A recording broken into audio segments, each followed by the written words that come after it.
Alors cette toile parle d'une tradition aux États-Unis où dans les églises on porte des serpents pour prouver sa foi.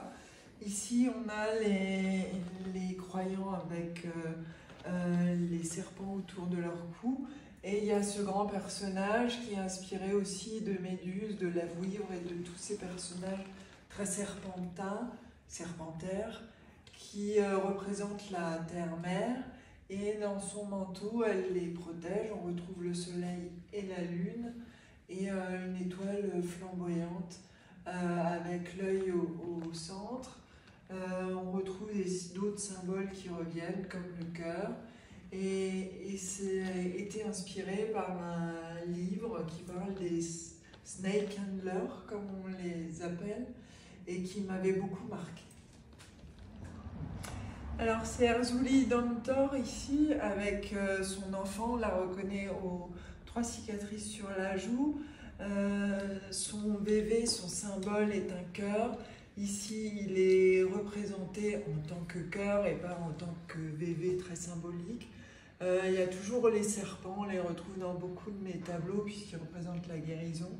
Ici, c'est sa version guerrière où elle protège, on peut lui demander vengeance. Donc elle a une cape qui est fait un peu des ailes et sur son cheval, on retrouve une comète. Et au-dessus, il y a Nut qui représente la voûte céleste et bien sûr l'œil soleil qui illumine la scène. Cette peinture représente Sainte Gertrude de Nivelles qui est une sainte protectrice des chats. Elle protège aussi les gens qui ont des maladies mentales. Ici, elle est représentée avec sa mère, qu'on voit au-dessus d'elle, qui lui coupe les cheveux. Sa mère lui a coupé les cheveux pour empêcher un mariage forcé et afin qu'elle puisse devenir chanoinesse, ce qu'elle est devenue plus tard. Et d'ailleurs, c'est comme ça qu'elle a accédé à la sainteté. Donc on retrouve tous les chats sous son manteau qu'elle protège, mais qui veillent aussi sur elle. Et puis ici, il y a mes chats. Il y a mon petit chat noir et il y a Sam, mon petit chat nuage. Au-dessus, on a Saint-Georges et Saint-Michel. Et le cadre est fait avec un papier mâché très dur. Il est retravaillé un peu en volume. Alors, cette peinture a été faite sur une porte qui a été retrouvée suite à un incendie d'un hôtel sur un lieu sacré d'Alsace qui s'appelle le Dabo. Cette petite porte est peinte avec un homme qui court dans un milieu végétal. C'est un homme sauvage, un Wildermann. On retrouve beaucoup de traces en Alsace, mais aussi dans d'autres régions. C'est devenu aussi un motif qu'on retrouve dans les églises sous le nom de l'homme vert. Ici, je l'ai rapproché de Cernunnos, à la place des bois de cerf. On le retrouve ici. Il a des serpents enroulés et ça rappelle le Cernunnos qui a été retrouvé sous Notre-Dame de Paris, puisque c'était un lieu de culte avant d'être un lieu avec une cathédrale.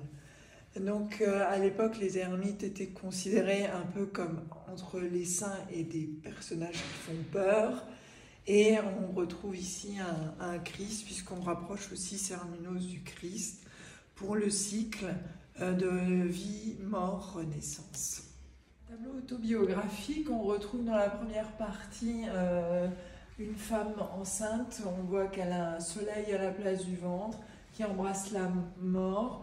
En fait, ça symbolise ma mère qui me porte et avec une malformation cardiaque. Et au-dessus, un symbole qui vient du tarot, une espèce d'écrevisse qui représente les secrets cachés. Au milieu, c'est moi qui porte mon cœur, qui, avec l'année, la maladie devient plus lourde, elle est dégénérative. Donc, il y a cette espèce de poids qui semble s'alourdir parfois sur mes épaules, même si ça va. J'assume mon cœur. On retrouve des loups et des bestioles un peu effrayantes qui sont mes démons. Et ici, on a Sainte-Barbe, parce que j'ai été opérée il y a fort longtemps.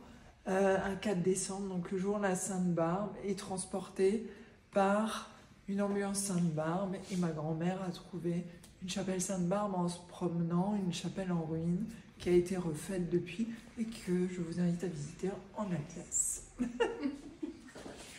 Alors, cette peinture représente une Vénus à l'ancienne, c'est-à-dire une terre-mère. On retrouve ses hanches larges, une taille fine et des seins lourds. Je l'ai transformée aussi en papesse, comme dans le tarot, où on retrouve le symbole de l'infini. Et elle est noire parce que c'est celle de sous terre, c'est vraiment la terre sur laquelle on marche, mais l'autre monde. On retrouve une sorte de construction qui peut être aussi la fondation de notre monde et on voit qu'il y a une ouverture de laquelle elle pourrait s'échapper pour veiller sur nous. C'est pour ça qu'elle a aussi des ailes et des ailes de papillon, puisque le papillon est psychopompe dans certaines religions, c'est-à-dire qu'il transporte l'âme des morts d'un monde à l'autre. Et bien sûr, on retrouve les serpents et des petits démons, comme souvent chez moi.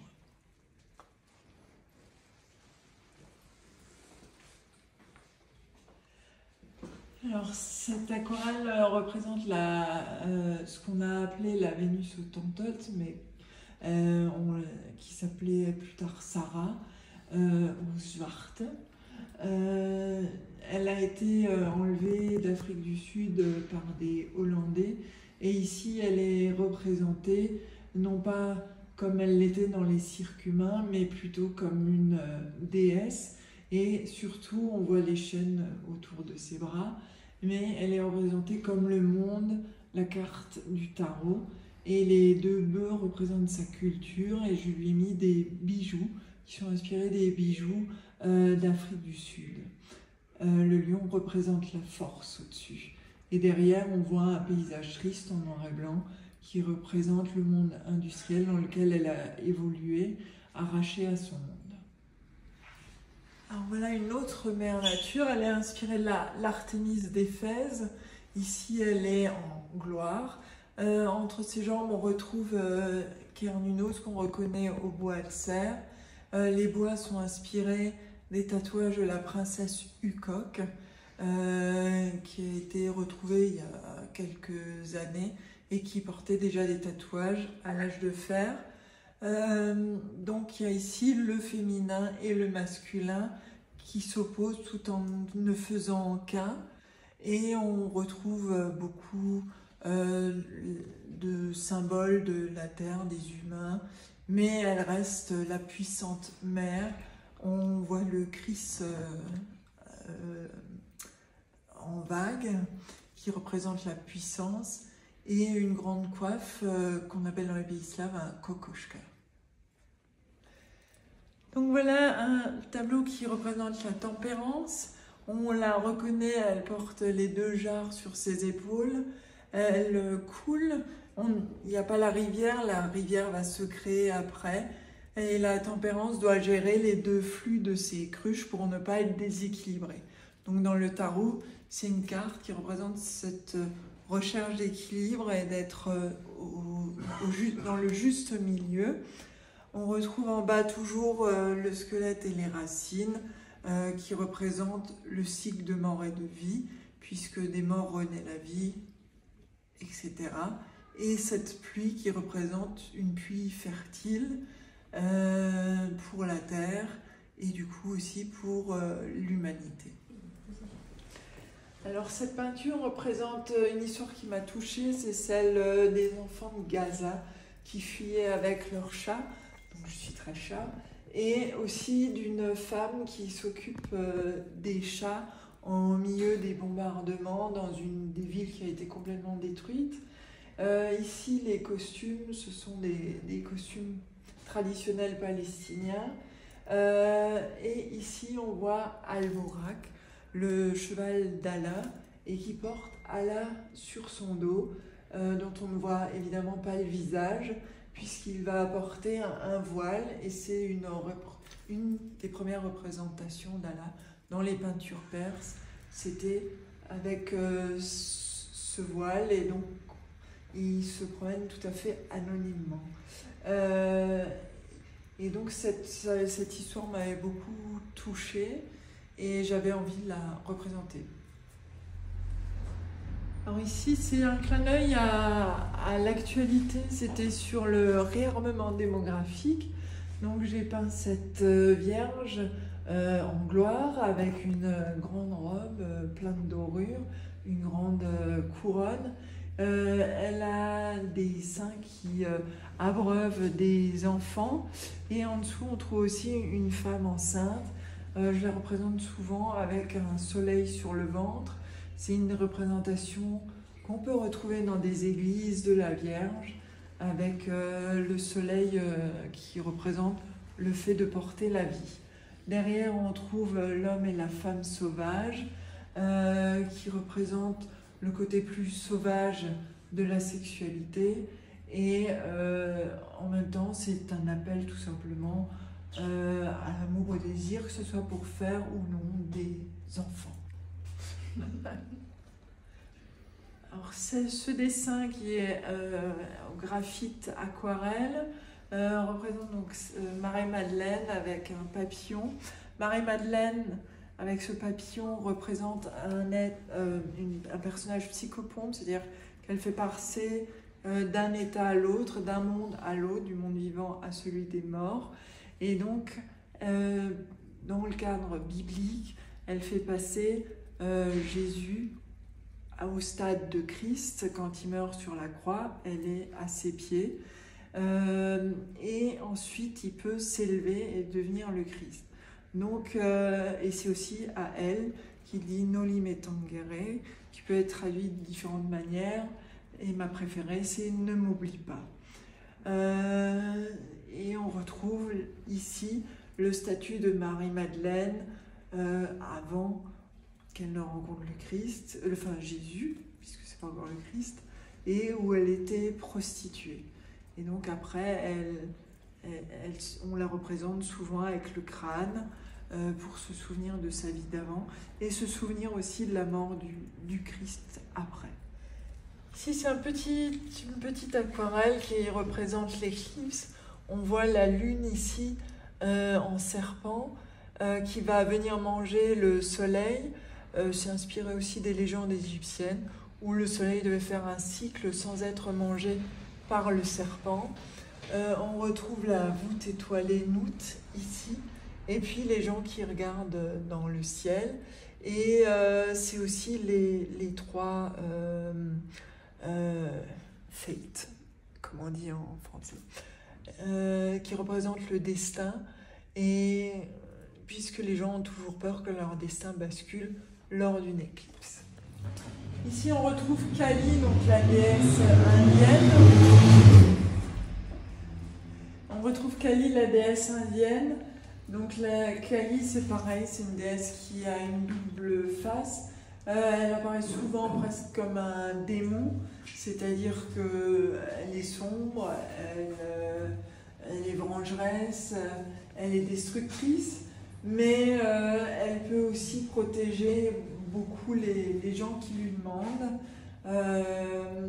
notamment les mères et les enfants, et tous ces dévots par essence. Donc elle est très intéressante pour ça, parce qu'en fait, ça va dépendre comment on aborde Kali, spirituellement. C'est toujours la question de la spiritualité. Est-ce que c'est une déesse qui apparaît comme faisant peur ou pas? Ici, on a Jacob et l'ange. Ici, il y a Jacob et l'ange par-dessus. Donc c'est une histoire tirée de la Bible. Ici, il y a l'échelle de Jacob, donc qui monte. C'est le moment où Jacob combat en fait pas un ange mais Dieu. C'est pour ça qu'il a tous ses petits yeux sur sa tunique et qu'il devient Israël. Et ici, on a la blessure à la cuisse que lui inflige l'ange. Derrière, on retrouve le temple de Salomon avec une menorah, l'arche d'alliance, Yakin et Boaz qui sont les deux piliers du temple. Et il y a aussi les grenades, pas les bombes, les pomegranates. Les lions, ça représente les tribus d'Israël qui sont représentées par des lions, je crois qu'il y en a 12. Là, j'en ai fait 2. On s'était imaginé qu'ils sortent de terre à ce moment-là. Cette grande toile s'appelle Vers Sacrum. C'est la danse du printemps. Ça a été fait pour un musée où je travaille beaucoup sur le folklore et les arts populaires. Et au printemps, souvent, il y a des fêtes de solstice ou tout simplement le printemps. Et ici, on retrouve des femmes qui dansent. On retrouve Mère Nature au bout, avec, pareil, ces multiples saints.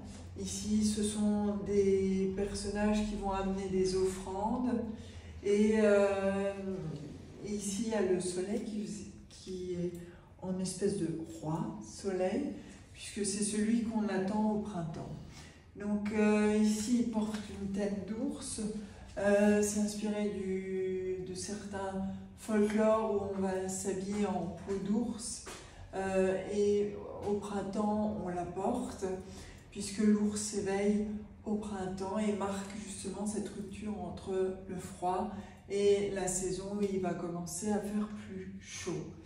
Et la bâche ici, qui vient à la fois des légendes nordiques qui touchent l'Alsace, mais aussi la vache en tant que nourricière, animal presque totémique de Mère Nature, qu'on peut appeler Nertus dans notre région, mais qui porte de multiples noms. Et on retrouve les colonnes derrière, qui sont les piliers du savoir. Ici, ça représente Prague, ça représente le golem. C'était un hommage à un peintre qui m'a beaucoup influencé, mais qu'on connaît, je pense, beaucoup en Alsace, ici, qui s'appelle Pavel Kanda. En fait, j'avais travaillé pour le musée judéo-alsacien et on avait fait une exposition en dialogue avec... Donc cette peinture a été faite pour un musée, c'était le musée judéo-alsacien, et c'était une expo double. C'était un hommage à un peintre que j'ai connu quand j'étais enfant qui s'appelle Pavel Kanda, un peintre naïf, aujourd'hui disparu. Et donc on avait ressorti ces pièces et on a mis en dialogue des pièces que j'avais faites exprès pour cette exposition. Dont le golem, parce qu'il venait de Prague, le peintre, le golem aussi. Et donc on retrouve ici le pont de Prague, et derrière ce sont que des bâtiments qui m'ont été inspirés par des bâtiments qui existent vraiment à Prague.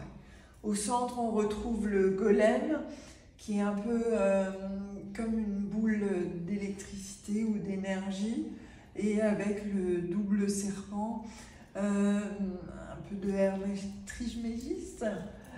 Et parce que j'avais lu un texte très intéressant d'un rabbin qui s'appelle, je crois, David Cohen, pour le musée juif de New York, qui expliquait que le golem, ça pouvait être aussi notre monstre intérieur et pas seulement juste un monstre de légende. Donc on retrouve ici une représentation de synagogue, et ici les personnages, là c'était un petit plaisir personnel de faire un hommage à Chagall, et notamment avec le Luftmensch ici qui joue du violon en volant par-dessus les danseurs.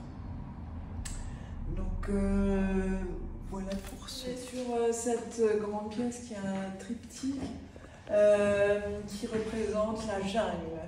Donc de chaque côté, vous avez ici la France, on la reconnaît, elle a le bonnet phrygien, le coq, elle a une épée, on connaît moins l'épée. Et ici, on a l'Angleterre avec le lion, la licorne quelque part. Si, la licorne, je ne trouvais plus. Et au milieu, on a une bouche de l'enfer donc qui est issue des peintures médiévales, une bouche grande ouverte. Et au centre, il y a cette scène en noir et blanc qui représente la jungle de Calais, qui était donc un camp où on mettait tous les réfugiés en attente de passage vers l'Angleterre, où on les empêchait de passer en Angleterre aussi. Et donc c'est un peu une ville dans la ville, mais c'est aussi une ville un peu de tous les destins brisés et de tous les espoirs. Donc je voulais montrer le mélange des deux, et on le retrouve dans cette bouche de l'enfer, parce qu'on aimerait en sortir, on y rentre de ce côté, mais là on aimerait bien en sortir. Ici on voit deux personnages qui essayent d'en sortir difficilement.